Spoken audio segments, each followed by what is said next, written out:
En nombre de la Universidad del Magdalena, al otro lado de Colombia, en el Caribe colombiano, nuestros más sinceros saludos y queremos compartir con ustedes parte de lo que venimos haciendo desde cuando se creó el programa de ingeniería pesquera, por allá en 1970 y algo, y en el cual estamos trabajando ininterrumpidamente desde el año 79.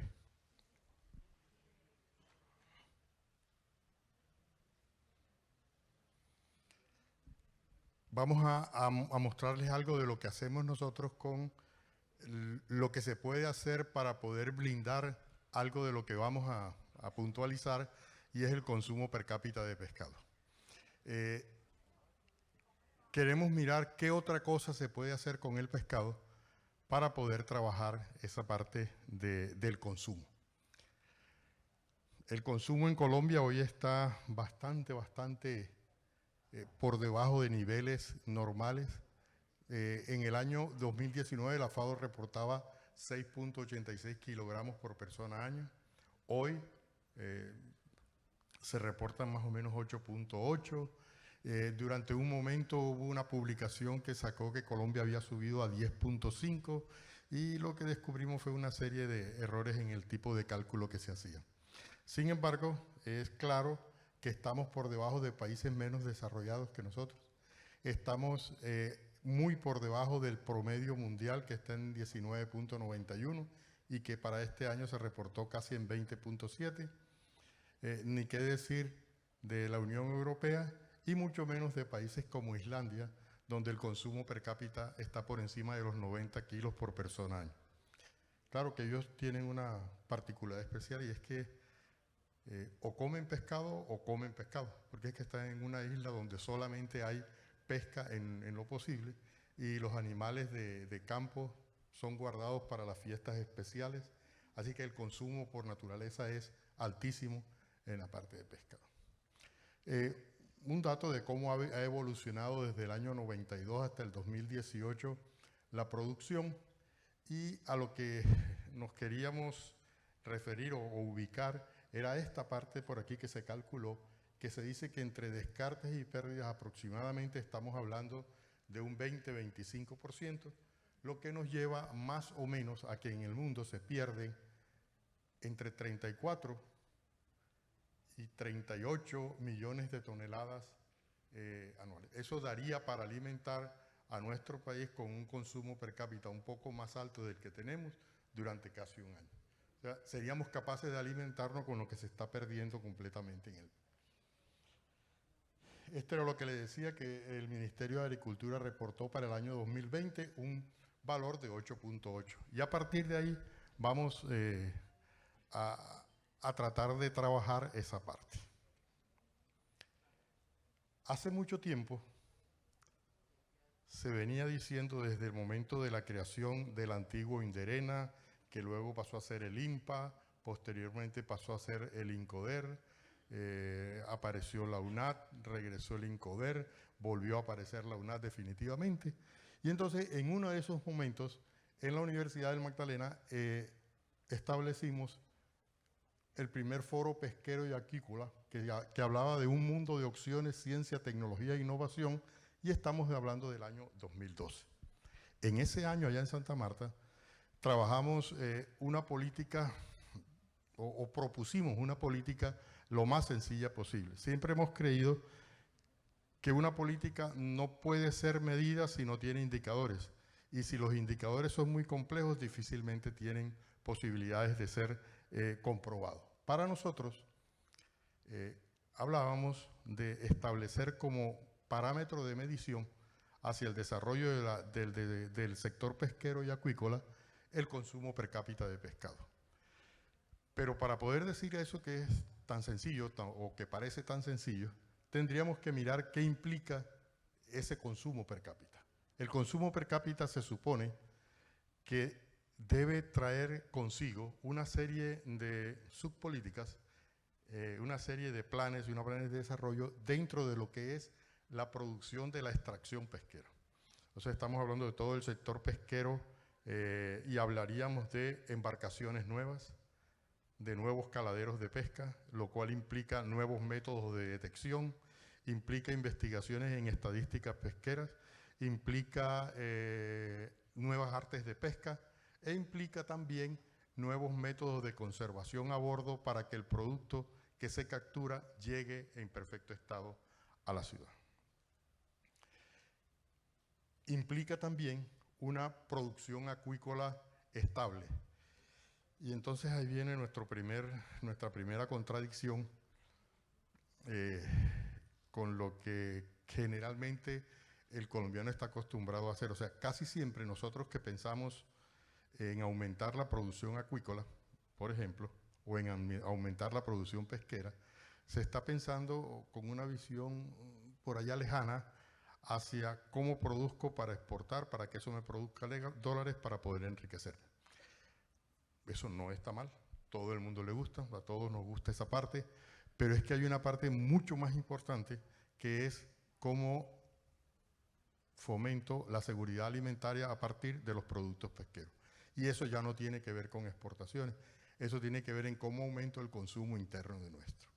Entonces, sobre eso vamos a tocar ahorita, pero esa parte de producción acuícola, el primer día, la representante de la UNAP nos habló de unos proyectos que se tenían en desarrollo y mencionó algunos paquetes tecnológicos y nosotros entendíamos como un paquete tecnológico un conjunto de cosas que tenía que ver con una investigación científica, una comprobación en campo y una puesta en marcha casi que llave en mano. Es decir, que un empresario llegue donde los institutos que fomentan el desarrollo pesquero en Colombia y pueda decirle en qué puedo invertir para esto, para acuacultura, qué especies están listas, y salvo los adelantos que ha tenido la tilapia, la cachama, no sé, alguna que otra especie, son muy pocos los desarrollos que hay que puedan decir que comercialmente se pueden aprovechar. Se intentó algo con la cobia, pero fue un proyecto que definitivamente no caló del todo. No pudo, se hizo un ensayo por allá cerca de Cartagena y realmente hoy en día esas jaulas se perdieron, no están funcionando y es muy poco lo que hay sobre eso. Entonces, paquetes tecnológicos que nosotros como llave en mano tengamos para entregárselo a un empresario no existen, existen muy pocos y no tienen la garantía total de inversión que pueda tener la persona. Luego, en esa ecuación del cálculo del consumo per cápita, vienen las importaciones totales y las exportaciones, y eso obedece a un sistema con el cual yo no me quiero meter, porque eso obedece a las fluctuaciones del mercado, al precio internacional, a lo que haya, y todo el mundo trata de vender donde mejor le paguen el sector. O sea, esto es relativamente, pertenece a otro, casi que a otro sector dentro del subsector o en el cual está metido el subsector pesquero, que es la comercialización internacional. Y tenemos por aquí la otra parte donde podemos nosotros hablar y es cómo disminuimos las pérdidas de captura y cosecha para poder aumentar, incrementar. O sea, objetivo de cada uno de estos planes que se habría que implementar aquí, aumentar la producción. Porque definitivamente el número total de habitantes es un problema del DANE, que es quien nos dice cuántos habitantes somos. Aunque esa fue la razón por la que les dije que en algún momento hubo un incremento abismal del consumo per cápita en Colombia, y naturalmente fue porque descubrimos en algún momento que se había reducido la población. ¿Por qué se había reducido la población? Porque se comenzó a hacer el cálculo sobre supuestamente la población que activamente podía comer pescado y no sobre la población total. Es decir, quitaron a los niños menores de 2 años y quitaron a los ancianos mayores de 70, 72 años, donde se suponía que como ya no tenían dientes no podían masticar bien el pescado, etc. Una serie de cosas que dijeron y entonces naturalmente redujeron el total de habitantes y al reducir el total de habitantes aumentó el valor de este consumo per cápita. Eso se corrigió porque era imposible compararnos con el modo universal de calcular ese consumo per cápita en Colombia. Sobre esta base, entonces, se fijó el cálculo del consumo per cápita de pescado y se trató de fijar una meta que para el 2000, en ese momento estábamos hablando del 2022, o sea, el horizonte del tiempo terminaría hoy, estábamos hablando de llegar a 10 kilogramos por persona año. Eso, o sea, nunca se intervino realmente como debía. Hemos progresado mucho en el consumo per cápita, pero no ha sido gracias al desarrollo de políticas coherentes de desarrollo del subsector pesquero. Sin embargo, todavía seguimos con nuestra propuesta y con nuestra. ¿Qué es lo que tiene el pescado que lo hace tan apetecible? Son algunos de los contenidos que más podemos tener nosotros, que son las proteínas, las grasas, los carbohidratos, las cenizas y el agua. Son cosas que hay que cuidar mucho, que se trata de que lleguen al consumidor a su plato tal cual como las tiene el pescado fresco. Y entonces, a partir de estos contenidos comparados con los del pescado, nosotros podríamos tratar de tener un incremento de ese aprovechamiento. Algunas de las metas fijadas, se dice que para el año 2032, Colombia Productiva fijaba en que habría 454.127 toneladas de producción acuícola, que crearían 454.000 empleos, o sea, más o menos un empleo por tonelada producida, y que las exportaciones estarían en 31.203. Eso fue una meta que se fijaron para el año 2032. Eso se está alcanzando muy rápidamente y creo que mucho antes de lo que se ha fijado se podrá llegar a eso. Ahora sí. Para poder hablar de cómo vamos a llegar a lo del consumo per cápita, necesitamos saber qué es lo que le pasa al pescado y por qué se daña. Nosotros podríamos agrupar los daños del pescado en daños físicos que tienen que ver con el maltrato, con la forma como se captura, con la forma como se cosecha, toda esa parte, exclusivamente físicos. Tendríamos que mirar y controlar daños químicos que tienen que ver con la calidad del agua, con lo que se le adiciona, con lo que lleva el alimento y cuando estamos en el medio natural con el sitio donde se está. Los daños biológicos que tienen que ver con parásitos, pero también tienen que ver con bacterias, con microorganismos en general.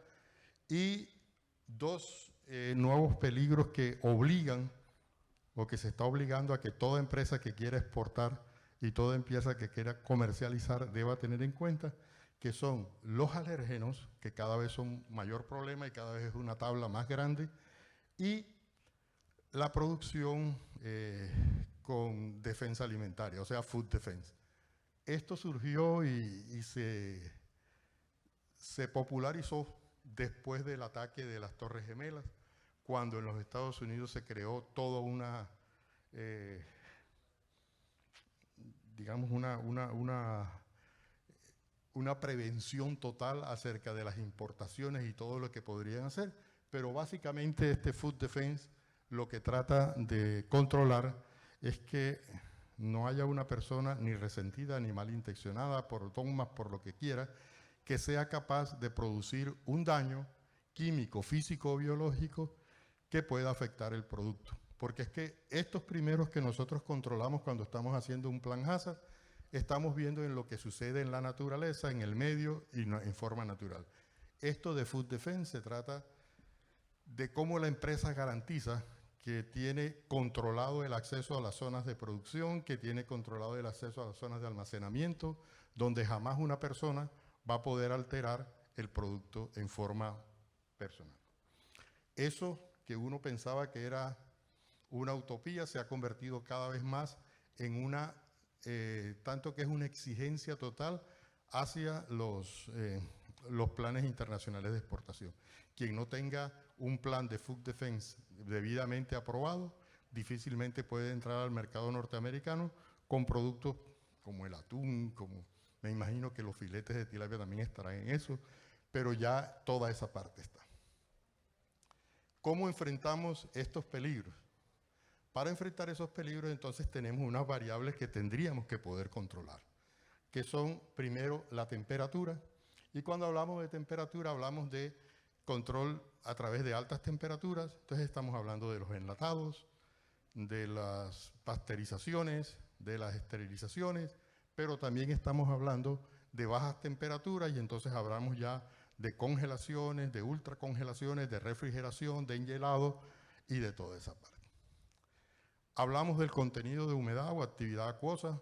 Ese contenido de humedad tiene que ver mucho con el desarrollo que pueden tener los microorganismos cuando el nivel de humedad del alimento baja de su nivel óptimo. Es decir, normalmente no hay microorganismo que crezca por debajo de una actividad acuosa de 0,70, 0,65, que estamos hablando ya de productos secos y secos-salados. Otra de los parámetros con los que podemos controlar el crecimiento bacteriano es el pH. Esto significa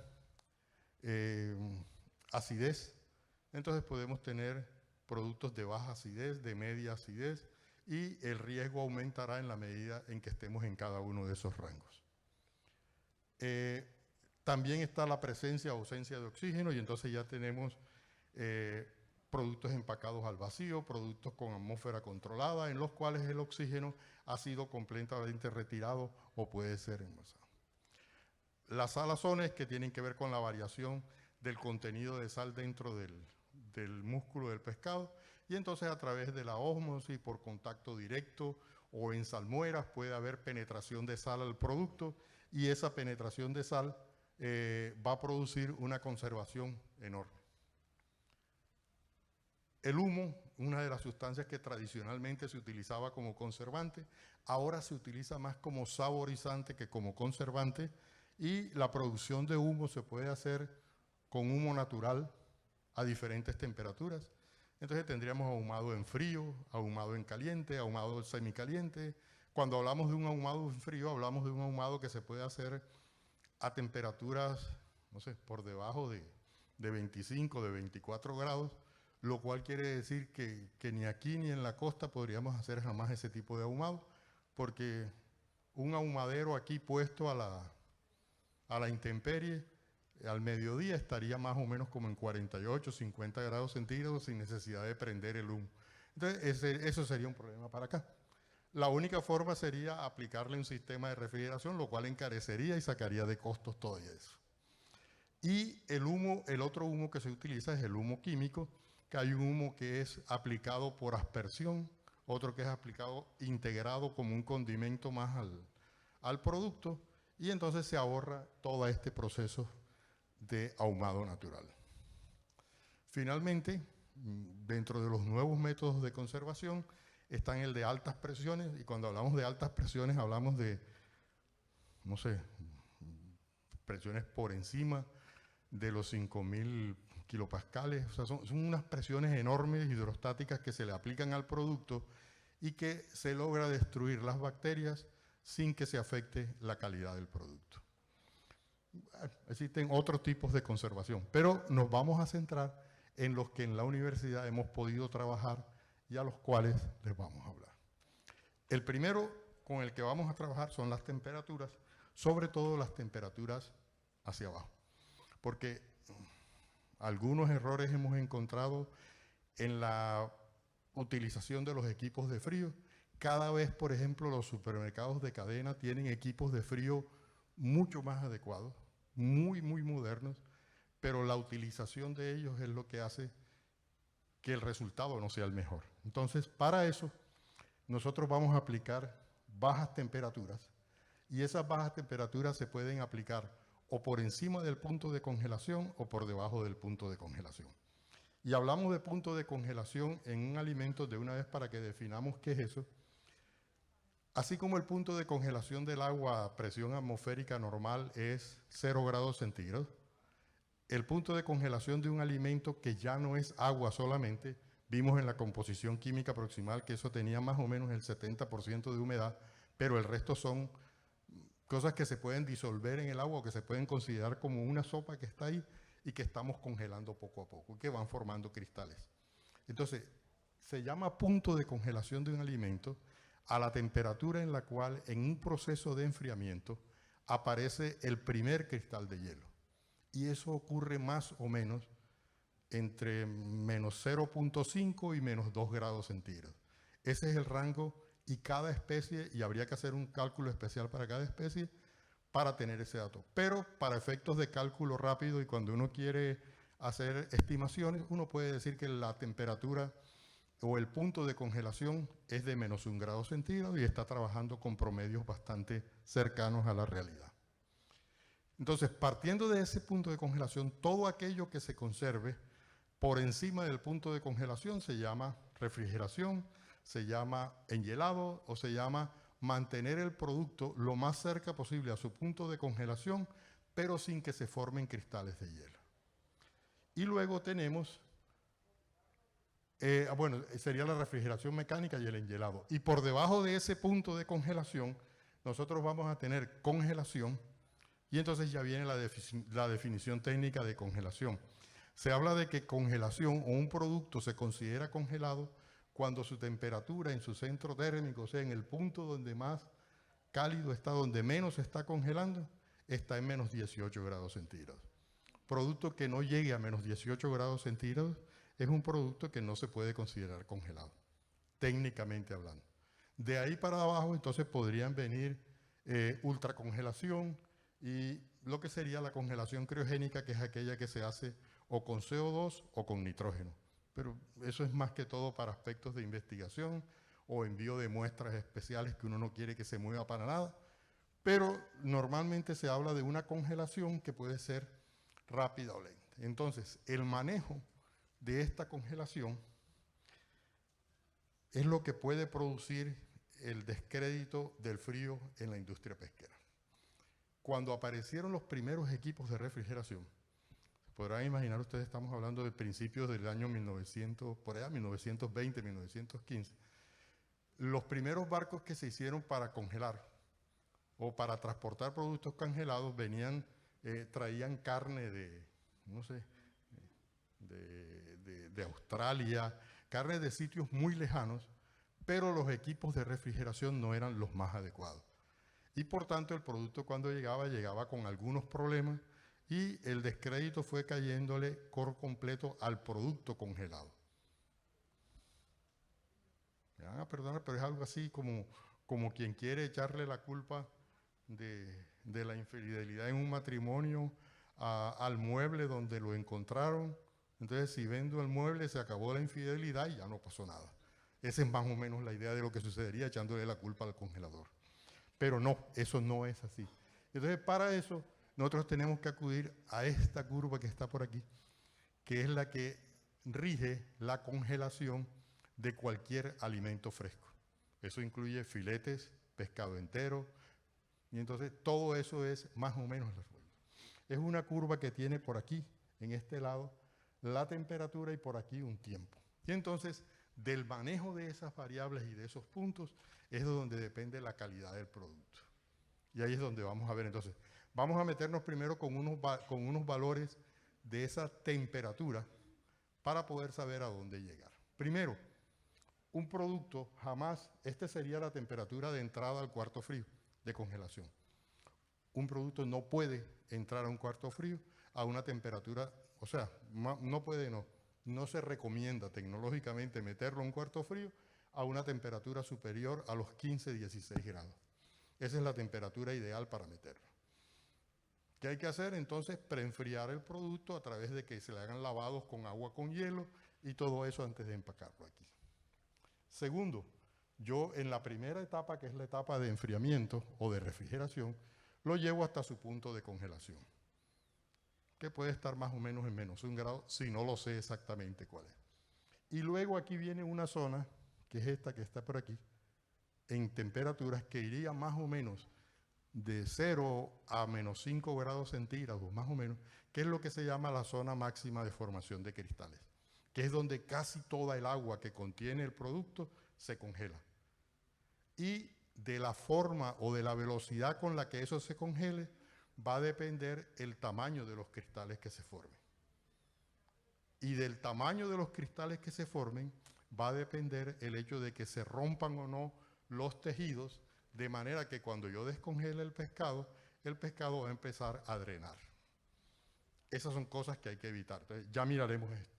Entonces, luego llegamos aquí a este punto en el cual ya se ha formado, se ha congelado más o menos entre el 85 y el 95% del agua que contiene el pescado. Y entonces esa agua que congela ahí comienza nuevamente a bajar una curva y este punto final de aquí debería ser por lo menos menos 18 grados centígrados. Listo, tenemos ya listos los parámetros de temperatura. Ahora viene el tiempo para poder tener la calidad. Hay dos tiempos que se miden. El tiempo que transcurre entre cuando yo comienzo a formar cristales y cuando termino de formar los cristales. Y ese tiempo nunca debe ser superior a 2 horas en total. O sea, aquí debe demorar 2 horas. El otro tiempo que se tiene en cuenta es el tiempo total desde aquí hasta el punto final. Y ese tiempo nunca debe ser mayor, si se quiere tener una congelación rápida, entre 4 y 6 horas, para que sea una congelación rápida. Esa congelación rápida es la que me va a garantizar cristales muy pequeños y cristales que se van a formar dentro y fuera de la célula, pero no van a romper la célula como podría decirse. Entonces, si yo tengo esos cristales dentro de la célula, puedo tener cristales que van formando, cuando se descongelen no va a haber drenaje ni va a haber lo que se llama drip. Entonces, para eso tengo que establecer unos indicadores de calidad. Y los indicadores de calidad, si tengo los equipos, todo depende de qué equipos tenga. Si yo tengo los equipos para poder medir los cristales formados, sería muy bueno. Pero para eso se necesita bastante plata. Los equipos son sofisticados, hay que tener un micrómetro, hay que tener una parte de tinción, luego un microscopio para poder ver el tamaño de los cristales. Y lo más sencillo es mirar el resultado, o sea, es mirar la capacidad de retención de agua. ¿Cuánta agua drena el producto cuando yo lo pongo a descongelar en condiciones controladas? Entonces, por ahí yo puedo ir midiendo más o menos qué tan efectivo fue mi proceso.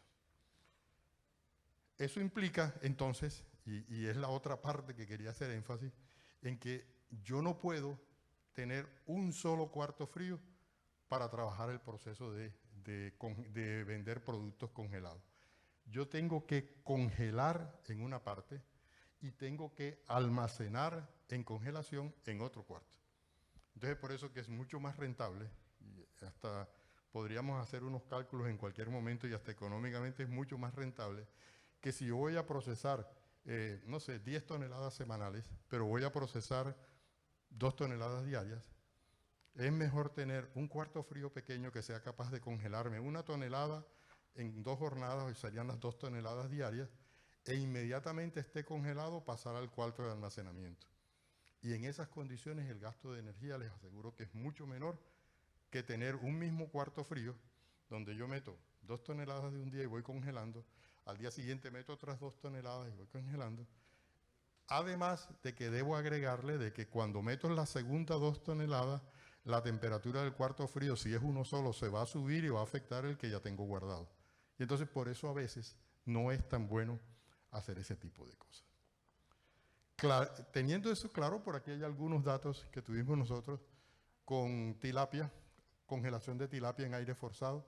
Entonces por aquí hay algunas formas. Por ahí podríamos ver claramente que, por ejemplo, este que está por aquí en rojo, comenzó a congelar más o menos a los 30 minutos y terminó de pasar por aquí por menos 5 a los 130.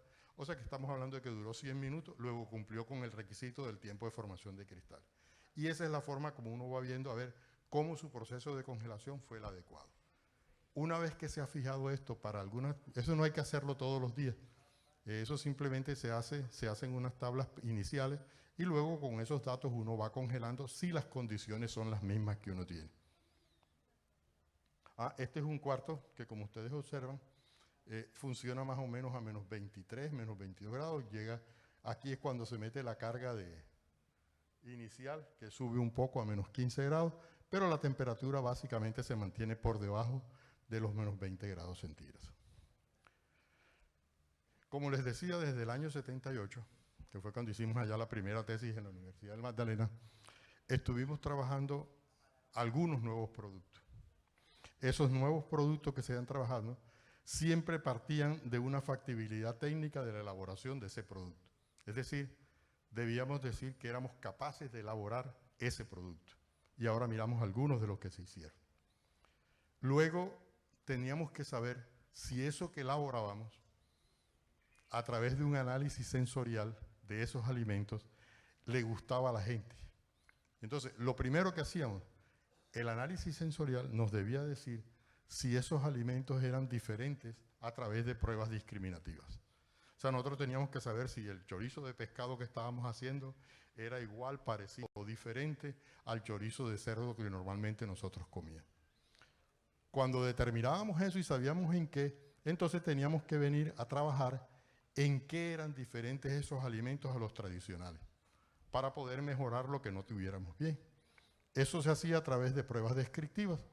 Y finalmente, que es lo que al final cuenta, son las pruebas esas que le hacen a uno en los supermercados. ¿Le gusta o no le gusta? O sea, son las pruebas hedónicas de degustación.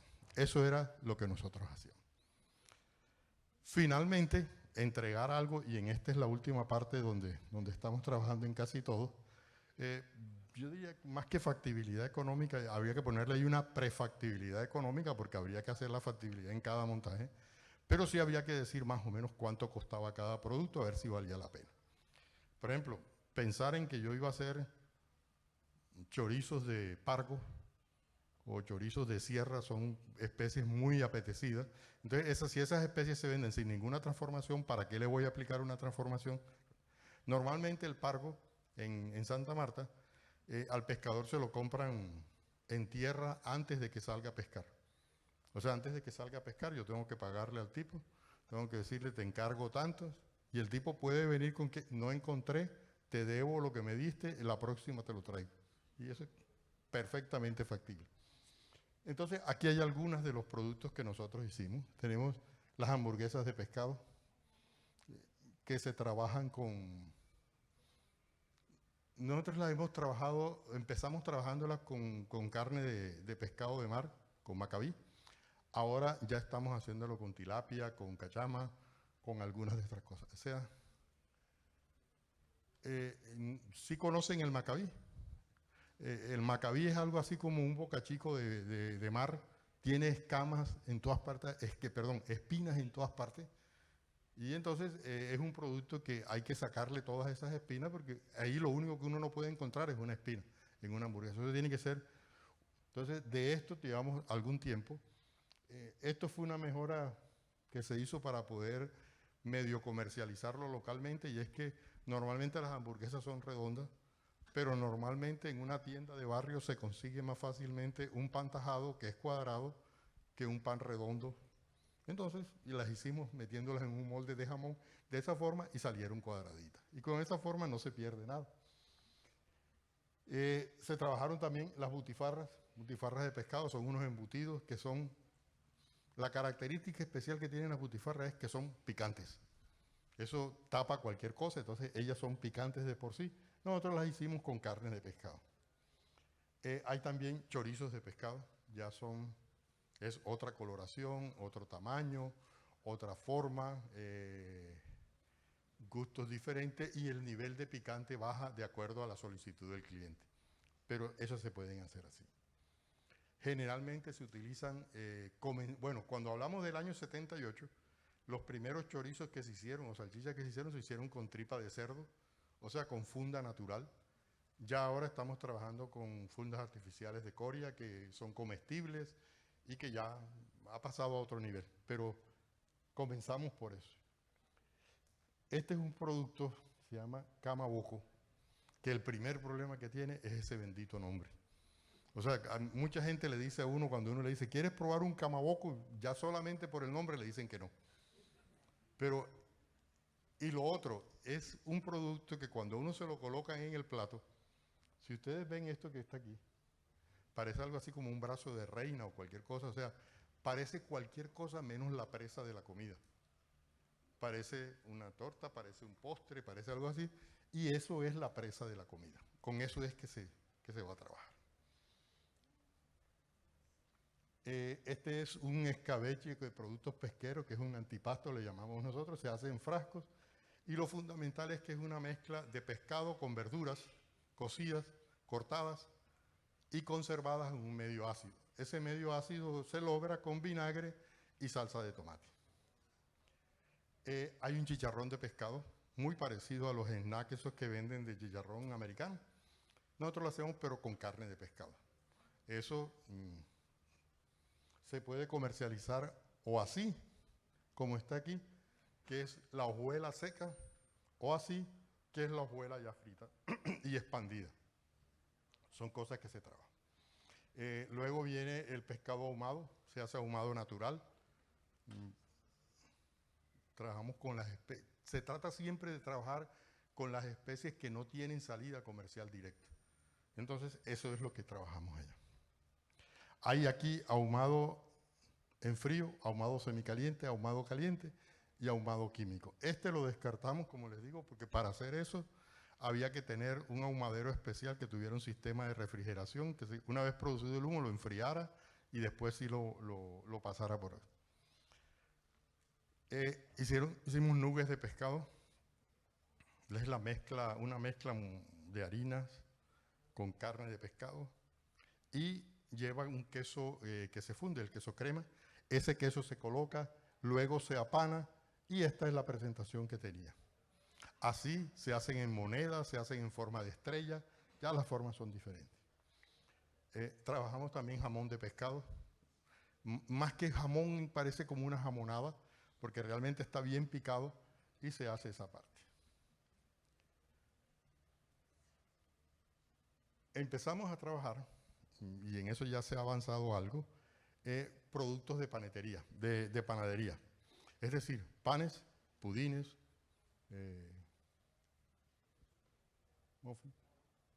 y todo lo que la panadería puede darnos. Y a eso se le agregaba más o menos entre un 10 y un 20% de carne de pescado. El secreto estaba y el resultado estaba en que nadie se diera cuenta de que eso tenía pescado, pero que se estuvieran comiendo la proteína animal conservada con el pescado. Eso se logró más o menos cuando los niveles estaban entre un 10 y un 15. Ya más allá del 15% comenzaba a percibirse algo del sabor a pescado por más que queríamos. Pero se logró eso y eso todavía se está haciendo. Entonces hay diferentes galletas que se producen y la gente las comercializa. Dígame, listo. Trabajamos la patente de invención y esa patente de invención en la universidad fue tratar de aprovechar los residuos de las empresas pesqueras para hacer confites de pescado. Entonces nosotros elaboramos bolitas, confites, caramelos de pescado con base en trozos de pescado, de carne de pescado, que se les hace un proceso especial y eso fue lo que se patentó y esa patente la tiene hoy la universidad y está buscando la manera de comercializarla. Ahí está la resolución mediante la cual nos dieron la patente. Bueno, entonces, fundamentalmente lo que hemos hablado siempre es de que nosotros buscamos la inocuidad de los alimentos y a través de la inocuidad de los alimentos la buscamos a través de las buenas prácticas de manufactura, el HACCP y últimamente se ha agregado el ISO 9000 para agregarle la satisfacción del cliente. Porque básicamente el HACCP lo único que busca es que el alimento no le haga daño al ser humano cuando lo consuma. Pero, y ahí viene el versus, eso lo enfrentamos a una cosa que se llama seguridad alimentaria, que incluye, además de la inocuidad, la capacidad de adquisición que tenga la persona sobre ese producto. Entonces, son dos cosas las que se miran. Primero, se garantiza la inocuidad del alimento y luego se garantiza que haya disponibilidad y recursos de la persona para adquirirlo. Eso es lo que diferencia a cuando hablamos de seguridad alimentaria y cuando hablamos de inocuidad de alimentos. Es básicamente lo que trabajamos.